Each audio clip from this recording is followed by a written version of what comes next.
Contribute to your accounts in this order. My name is Justin Hodges, and this is my partner in crime, Brian Prentice. Good afternoon.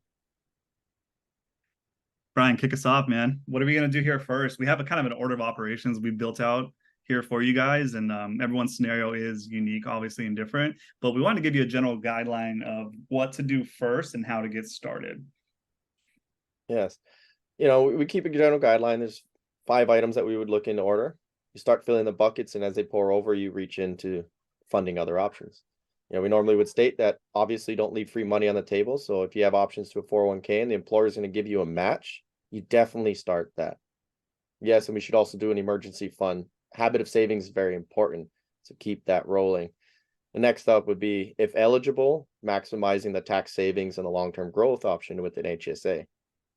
Beyond that, we would like to say definitely maximize that Roth. The liquidity and tax savings over time, it's a no-brainer. And brokerage, depending on situations, definitely have some established liquidity, investments, and growth options there. You do have some tax breaks on the front end, depending on your income brackets. Lower brokerage is going to be key. Higher income, liquidity is great. However, maximizing your 401k and the pre-tax deferrals is going to be money. So Justin, let's break these down a little further and we'll go from there. Man, this is good stuff. So the 401k or any equivalent plan, you guys, is going to be your TSP as well. If you're a government employee, essentially 403b, we're talking all those employer plans. If there is a match, you want to capture that.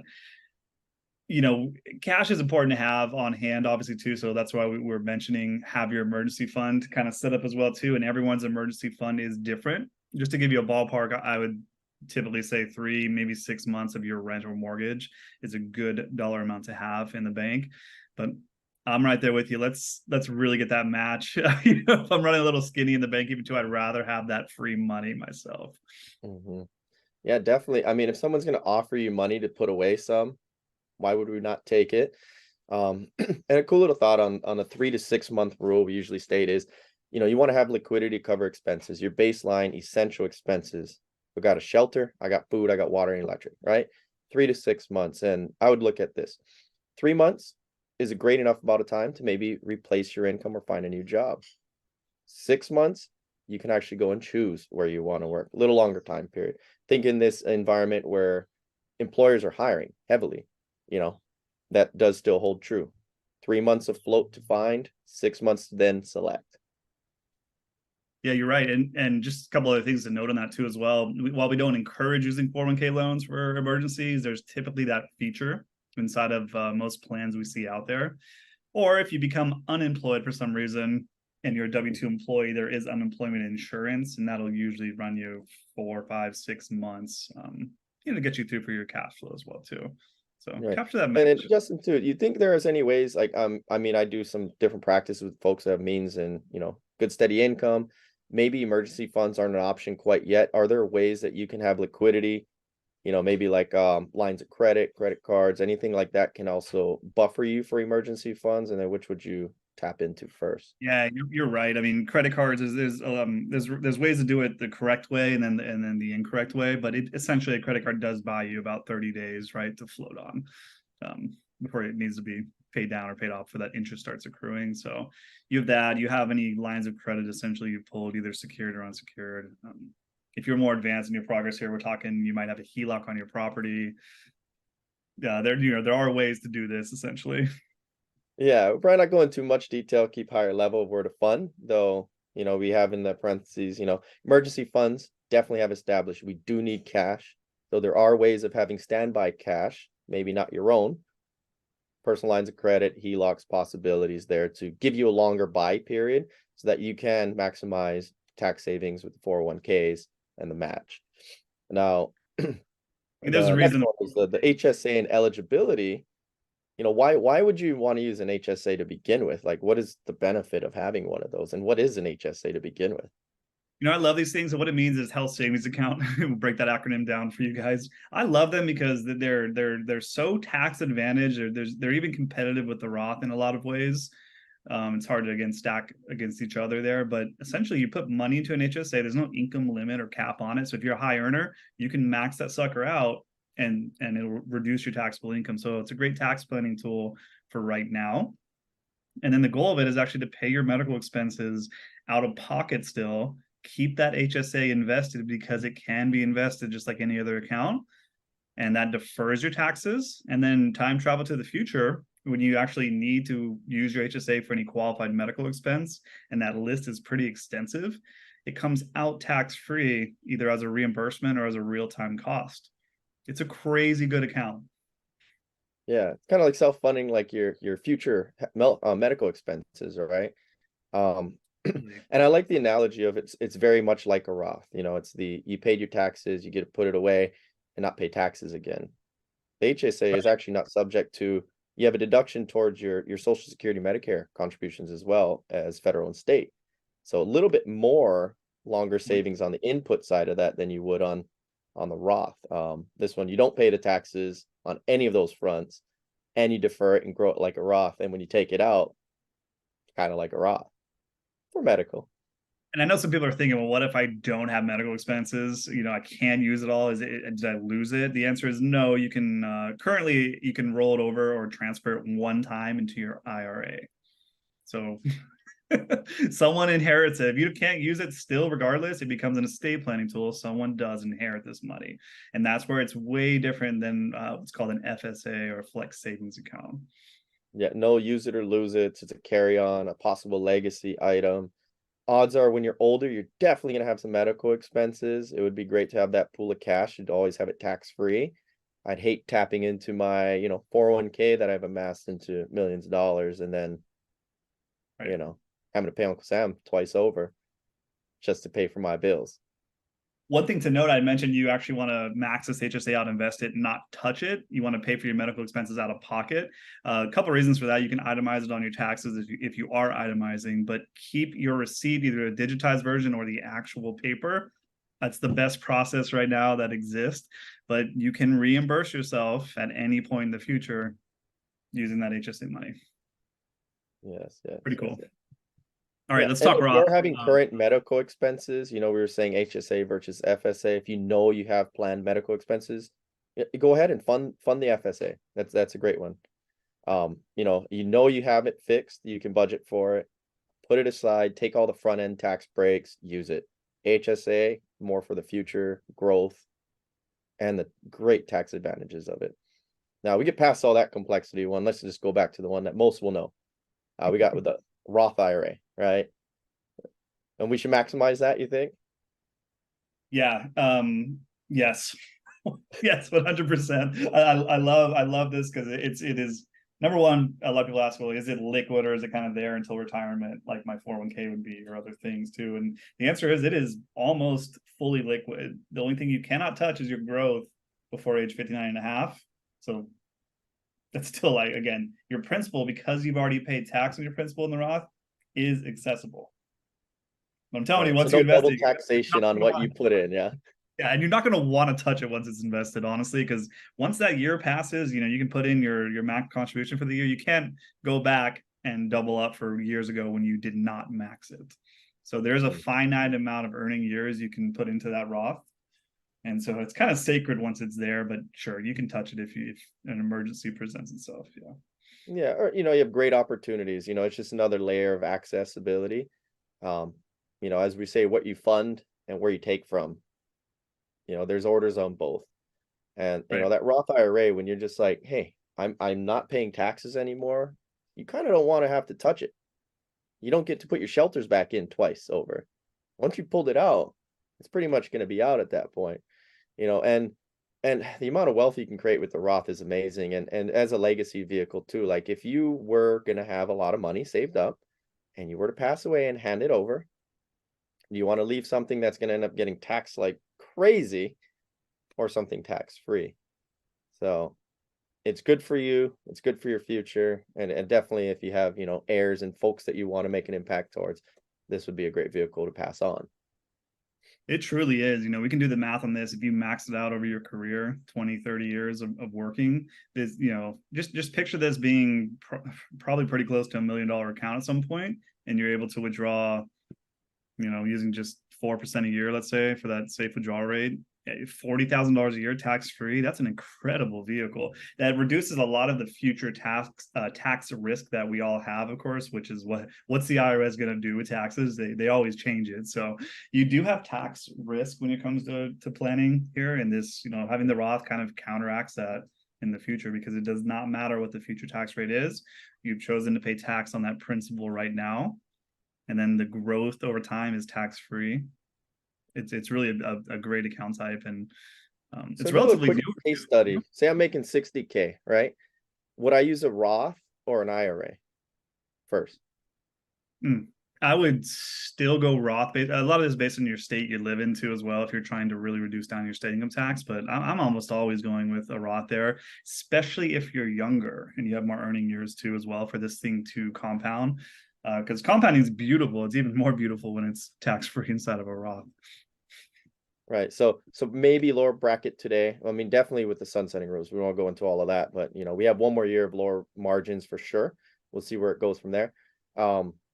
But with the Roth now, say if I was making $200,000-$300,000, I'm like in the top bracket, I'm way above. Would I still want to be maximizing a Roth? Am I even eligible, actually? Sure, technically you're not eligible on paper, but for now you can actually do a backdoor Roth. So you contribute to a traditional IRA. You do not deduct it. You immediately convert it to your Roth. That's basically, you just have to do more legwork to get it done, but it can be done. You still want to try and do that to the best of your ability, honestly, too. But yes, you do phase out with income. So again, when you're younger, when you're not earning as much, etc., it makes a lot of sense to do a Roth IRA early and often. So I can even mention on here too, maybe if the HSA is not available to you, or maybe if that's, there are cases where it makes sense to do this second, essentially, in your order. So 401k match, Roth right after that, or right there with it, basically. Yeah. All right. And then the Roth in this sense too, even if I was a high bracket, you're saying I definitely should be putting in there, even if I got to pay the taxes to fund it. Is that like, if I'm making a lot of money now, would you anticipate my tax bracket much lower, or I'll probably have amassed assets from early planning? I'll probably still be in a pretty high bracket, I would assume, right? Probably.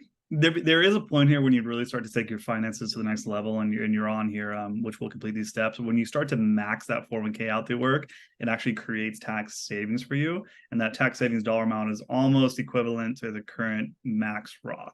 So then you're just in hyperdrive on all this stuff, truly. It's almost like put it away because you needed to save it. You either pay them or pay yourself, right? Yeah, man. So I mean, I ran real quick numbers. If you're a 25-year-old out there in the world listening to this, and you're like, I'm going to start a Roth IRA and max it out every year. By the way, the max is currently 6,500, and it's indexed with inflation, meaning it goes up a little bit each year. If you do that from now until you're 67, and we just get a 7% rate of return, that is a $3 million Roth account. So it seems Dang. silly to say that, but that's a lot of money, man.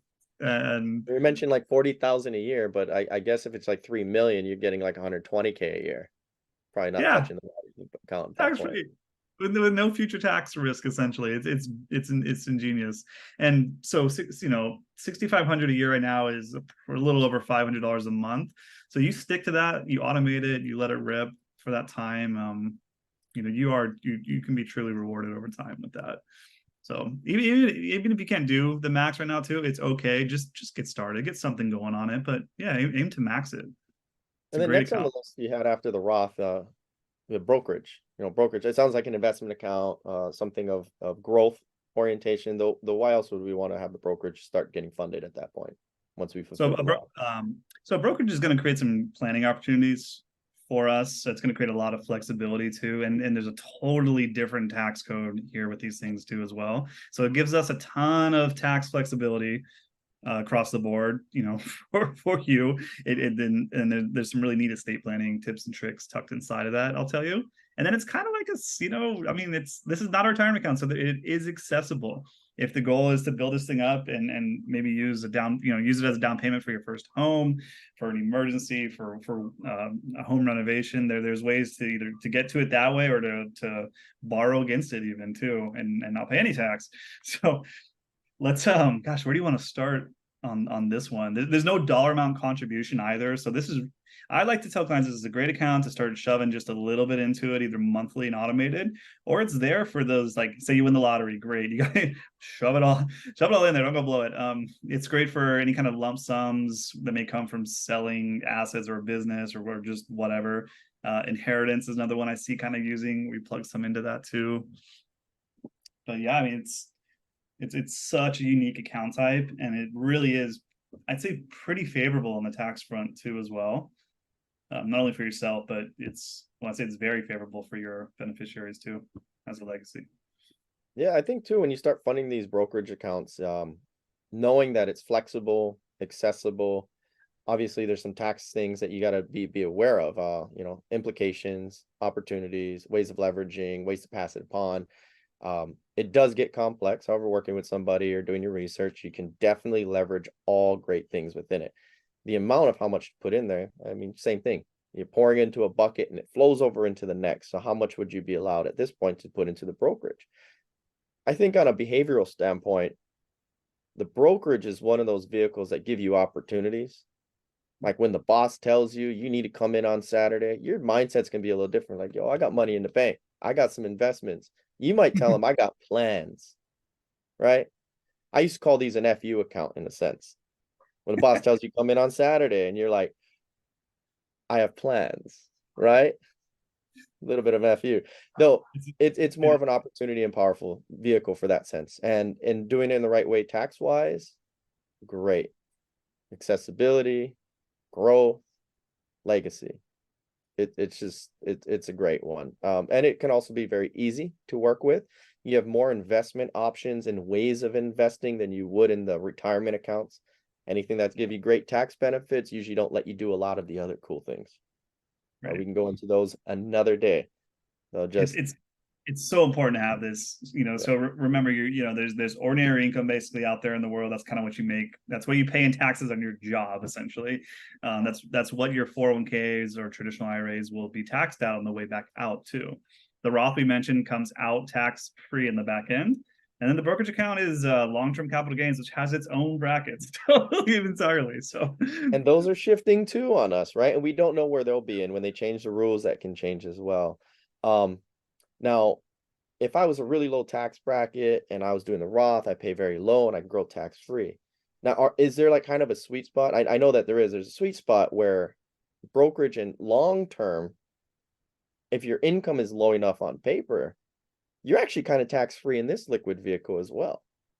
Yeah. If you're single, you can. There's a way, basically, there's a strategy that you can essentially say you built this thing up. There's a strategy where you can pull out about 40-ish K a year from this thing and pay zero tax on it at all because of those capital gains brackets. So those are either 0, 15, or 20%. They're not that bad. Most of us are paying 25% plus in ordinary income just from going to work every day. If you factor in Fed and state. So if you're married on the joint brokerage account, if you're married on your brokerage account, filing joint returns, then we're talking double that, almost, a little over 80K you can withdraw tax free from this thing. You factor that into like the Roth we just mentioned too as well. It's like, well, future taxes aren't that much of a risk in some scenarios when you plan correctly. Yeah, I know we were speaking recently. There's a sweet spot of early retirement before collecting Social Security or drawing from other accounts where you can make and receive quite a bit of income without paying taxes. So you can actually live tax free for a little while and have income. And we're not talking about using Roths at all. I'm glad you mentioned that, because this is the brokerage account is also a great just bridge account essentially too. So if you get to the point where you can early retire, remember, you cannot use your 401k money or IRA money until you're 59 and a half, all of it. The Roth principal you don't want to touch until you're 59 and a half. So you're like, well, what if I retire at 55? What do? I can't claim Social Security yet. I can't do a lot of things for income, but I want to retire and I have the dollar amount to do so. Well, great. We planned ahead. We have funded your brokerage account. That's going to bridge that gap until you are 59 and a half. And then we talk through what's next for you on the withdrawal pattern here in your retirement. So I love brokerage accounts. I do. Right. So we got the Roths, we got HSAs, hopefully you can. If you can't, move on. Brokerage, after the brokerage and the Roths, what do we got? We got pre-tax, so maybe the Is 401k, you didn't do the max on it yet. So we can do the pre-tax max. Right? So let's cut the taxes today, lower our brackets. And yes, defer that for a later date. And the cool thing is now we filled so many buckets when we go into that, I'd say as retirement planning is, we're reaching a pinnacle of the mountain, right? And we want to get to the top. But there's a journey coming down. That's when we start taking things out. We filled all the buckets. We can mix up where our resources are coming from. And we can essentially manipulate the tax situation on the back end. we can. It creates so much flexibility when it comes to planning for you. It's very, So if you were maxing out the Roth, not maxing out the Roth, and then you were maxing out the 401k at this point, like you're 25, what do you have at 67 at this point now?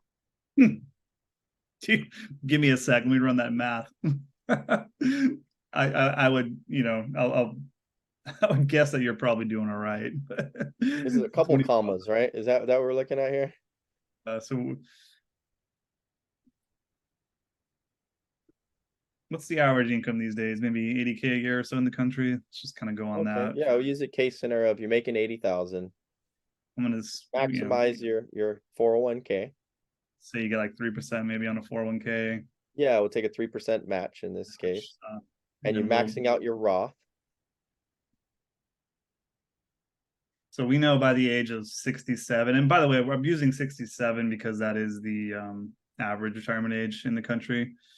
Doesn't mean that has to be the same for you guys out there, but that is the average. And that's also pretty much when you can claim your full Social Security benefit at that time. Again, when you have all these different account types and you plan correctly, that doesn't really matter anymore. The average, you can, you're probably free. Is key and staying in, yes. Okay, so you have a Roth IRA, you're 25 years old, and you're maxing that thing out every year, and we're getting a 7% rate of return. We know that's $3 million tax-free in Roth. Next, you have your 401k, and I'm putting in, we're maxing that out to the dollar amount, and we have a 3% match. You're 25 now, you're retiring at 67, and we get a 7% rate of return. That is about $6 million. So I was saying probably $10 million in just investment assets. Yeah, you're pushing 10 if you do two things. If you're doing the 401k to the max and you're maxing your Roth IRA. So that's, again, this is a great scenario of why, let me peel this back a little bit to maybe when you're 55. Now we're looking at, you have 2.5 mil in the 401k and you have 1.5 mil in the Roth IRA. And remember, we really don't want to touch these obviously before 59.5. So we're encouraging you to do that brokerage account, get something in there to bridge those, 4.5 weird years essentially before you touch these. And if they're saying a conservative withdrawal rate, meaning if you have amassed investments and you wanted to use some of it conservatively to keep the account intact, you could probably take between 3 and 4%, right? Correct. So like 300 to 400 grand a year would be the income. Is that what I'm hearing? So again, I'm going to pull you out to 67 here, which is average. So we have a $10 million portfolio here just from doing these two simple things. And we're pulling 3 or 4% of that. Yeah. Right. And remember, we're not accounting Social Security because, who knows, right? And there's a lot of talks of that not being there. I personally think there will be some benefits. How rich it will be, meaning how beneficial it is, I think is where the argument shall lay. I agree. I'm going to estimate, we'll probably see around $2,000 a month out there for our generation, roughly on average. Maybe it really depends how much you put into it yourself, and then the complexities behind the scenes going on with the administration. Right. But it'll, it's there. So whatever's there is kind of a bonus in my opinion. We're going to have a $10 million account for you. Options, it sounds like, and opportunities. Options, man. And remember, a good chunk so this is a guideline, the five accounts in order that we have here. Obviously, like you stated, it's not going to be the same for everyone. Though definitely in consideration, using each of these vehicles is going to be great. You diversify your way of taxes, you're diversifying the way of your income in the future and current. You also can change the way you invest in each of these vehicles too. They all have their own benefits. I would state that, overall, one of the greatest takeaways is always have the match. Definitely get some Roth, no matter where you're at. Beyond those and the intricacies of each of it, maybe consult or do greater research so you can find out how much in each of these accounts you should be doing. Though for me, yeah, definitely I'm always going to take the free money in that match, and definitely going to be maxing out that Roth. Yeah. All the extras is kind of pour overs. You can be, you can just do the simplest thing, honestly, in the 401k and just contribute there and you'll be okay for retirement. I think it's safe to say that, but you really want to take it to the next level. You don't want to pigeonhole yourself there. And I've seen this, I'm sure you have too, Brian, with your clients as well, where we're like, we have enough dollars to retire. Crap, they're all in this pre-tax account that's subject to penalty and tax and this age restriction. I wish I would have had a little bit more diversity or planning beforehand to get there. So we encourage you for flexibility to do all these different accounts. There are so many reasons to do it, and hopefully we've elaborated on a few of the reasons that we love today and what we see in real life scenarios ourselves. And new to investing, you're always told to diversify. And we need to open that up, that it's not diversifying what you invest in, though also how you invest and the way it's placed. So diversify your tax exposures as well as where your assets are held. That's correct. Taxes are honestly one of our biggest expenses on the personal P&L or budget we see out there, and they're discussed, but not really. I'm not even too strict on your subscriptions or your Starbucks habit, because I have one maybe, but I'm more talking let's tax plan, because this is a significant amount of our P&L, every single year, forever, essentially, because you got to file a return every year. So let's tax plan. The thing about taxes, there's rules and we know what they are. You can figure exactly how much you can save and what's going to happen. We don't really know what the market's going to do. Yeah. Though if we know we can control 10 to 20% in taxes, the market is just a little extra. That's our gravy. We plan to make good returns every year. There's years you won't. Though if we can be very significant on the tax side, we can make our gains by saving on taxes. So we don't rely on a crystal ball. We play by the rules, leverage them.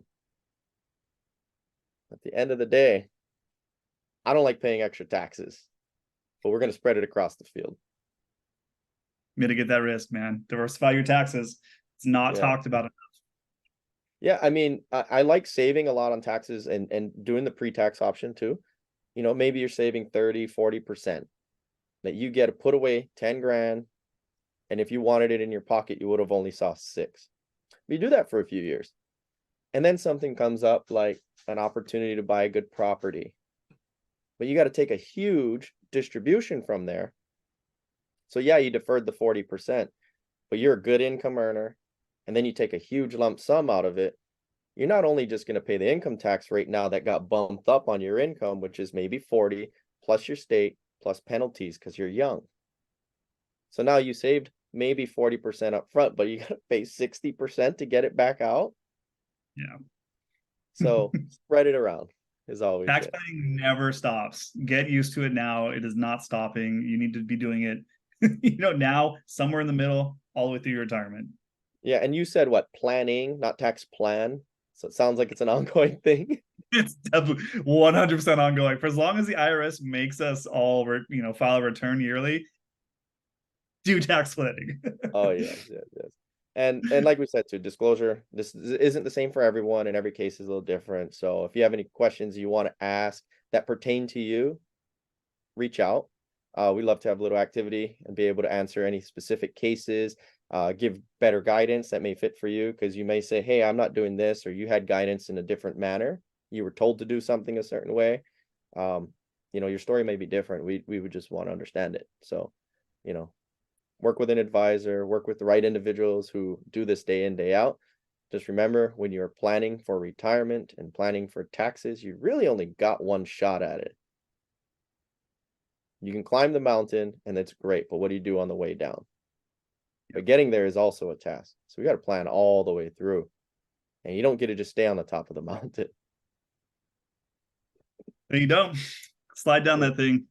My name is Justin Hodges. This is Brian Prentice and I. We'll be throwing up a lot more content here for you guys. One more quick recap on it. So 401k to match, Make sure you have your emergency fund, of course, either before and or around that same time, stocked away. HSA, if eligible, max Roth, brokerage account, any dollar amount really that you're comfortable with, max 401k. Some of those are interchangeable. Everyone's scenario is different. Thanks, Brian. Have a good one, man. On the flip side.